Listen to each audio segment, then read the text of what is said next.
اپنے کاروبار میں کام میں بزی ہیں. ہم آج نہیں گئے تو پھر کبھی چلے جائیں گے. وہ تو کیسے آئے گا؟ تجھے اللہ پاک بلائے گا تو تو آئے گا نا.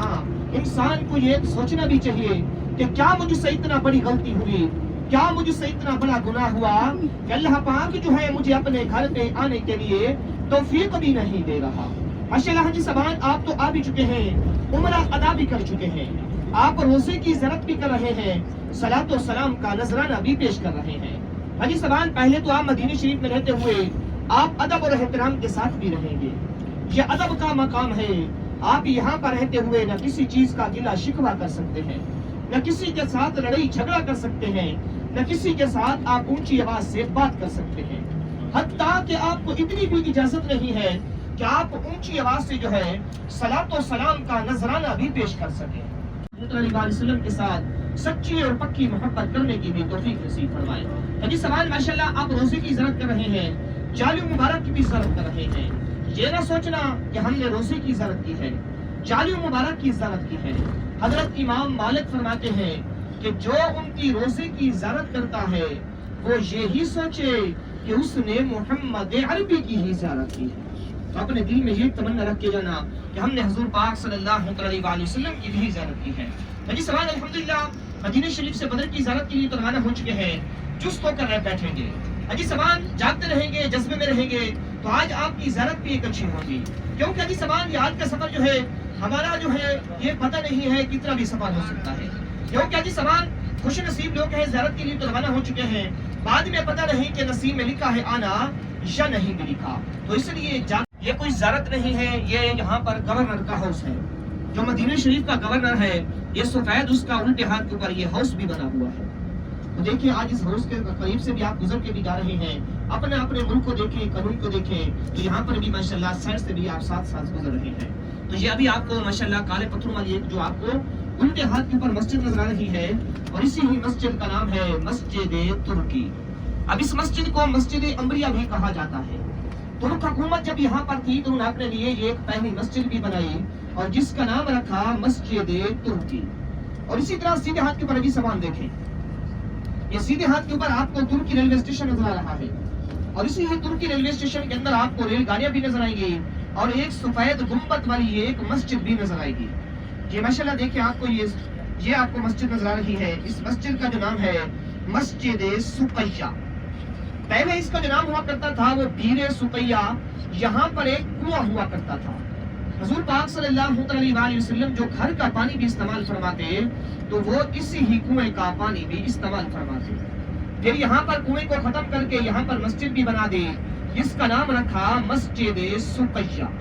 حجی سوال, حضور پاک صلی اللہ علیہ وآلہ وسلم اور صحابہ کرام جو ہے جب مدینہ شریف سے بدر کے لیے بھی روانہ ہوئے تو پہلے اسی ہی مسجد والی جگہ کے اوپر آرام فرمایا, صحابہ کرام کے ساتھ مشورہ بھی فرمایا, اور اسی ہی کے بعد جو ہے پھر بدر کے لیے بھی روانہ ہوئے. تو حجی سوال, یہ ترکی ریلوے اسٹیشن جو ہے سلطنت عثمانیہ کی جب یہاں پر مدینہ شریف میں حکومت بھی تھی تو انہوں نے اپنے لیے یہ ریلوے اسٹیشن بھی بنایا کہ ترکی کی طرف جو ریل گاڑی بھی جایا کرے گی یہاں سے جایا کرے گی. ایک مرتبہ چلی, اسی کے بعد یہ ترکی ریلوے اسٹیشن کو ختم کر کے میوزیم کے اندر بھی تبدیل کر دیا گیا. تو اسی طرح حجی سامان دیکھتے رہنا. ابھی آپ سیدھے ہاتھ کے اوپر گاڑی یہاں پر جو ہے روڈ کے اوپر بھی موجود ہوگی, تو آگے آپ کو سیدھے ہاتھ کے اوپر محلے کے اندر آپ کو ایک گھر نظر آئے گا. وہ 1400 سال پرانا گھر ہے, اور وہ گھر ہے حضرت امام زین العابدین رضی اللہ تعالی عنہ کا وہ گھر مبارک بھی ہے. حجی سامان, حضرت امام زین العابدین رضی اللہ تعالی عنہ جو ہے یہ ایک ہی شباب بچے تھے. جب ان کی کربلا سے واپسی ہوئی تو انہوں نے جو ہے یہاں پر آ کر رہائش پذیر بھی فرمائی. حجی سامان, حضرت امام زین العابدین رضی اللہ تعالی عنہ کا گھر جو مبارک ہے, یہ بھی آپ دیکھیں گے اس بلڈنگ کے آگے جو ہے آپ کو آگے وہ محلے کے اندر جو ہے نظر بھی آئے گا. پھر اپنی بیک سائڈ کے اوپر بھی دیکھتے رہیں گے تو پھر وہ آپ کو مکمل ایک گھر بھی نظر آ جائے گا. تو اسی طرح حجی سامان دیکھتے رہنا. ابھی وہ دیکھیں حجی سامان, وہ سیدھے ہاتھ کے اوپر دیکھیں آپ کو وہ پرانا گھر نظر آ رہا ہے, اور وہ گھر ہے حضرت امام زین العابدین رضی اللہ تعالی عنہ کا وہ گھر مبارک بھی ہے. اسی طرح جی سامان اپنی بیک سائڈ کے اوپر پھر دیکھتے رہنا, یہ آپ کو پھر مکمل ایک گھر بھی نظر آ جائے گا. کون سا گھر ہے وہ دیکھیں, یہ کچا گھر ہے نا, یہ کچا جو ہے اچھا کچا گھر, یہ بات ہے. اور یہ گھر جو ہے 1400 سال پرانا گھر ہے, اور یہ گھر ہے حضرت امام زین العابدین رضی اللہ تعالی عنہ کا یہ گھر مبارک بھی ہے۔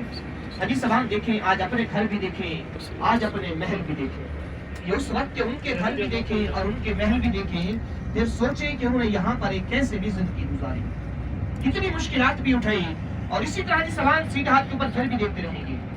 آگے آپ کو ایک وادی بھی نظر آئے گی، پتھر وہاں پر بھی پڑے ہوئے ہیں، ایک بہت طویل وادی ہے، اور اس وادی کا جو نام ہے وادی عقیق۔ حضور پاک صلی اللہ علیہ وسلم کا جب یہاں اسی ہی وادی سے بھی گزر ہوا تو حضور پاک صلی اللہ علیہ وسلم نے اسی ہی وادی کے بارے میں فرمایا کہ یہ جو وادی عقیق ہے، یہ وادی عقیق جنت کی وادیوں میں سے ایک وادی بھی ہے۔ تو ماشاءاللہ یہ آپ کو سیدھے ہاتھ کے اوپر جو وادی نظر آ رہی ہے، یہ وادی جنت کی وادیوں میں سے ایک وادی بھی ہے۔ اور ابھی سوال اس وادی کی جو ملکیت تھی وہ حضرت عثمان غنی رضی اللہ تعالی عنہ کی اس وادی کی بھی ملکیت ہے۔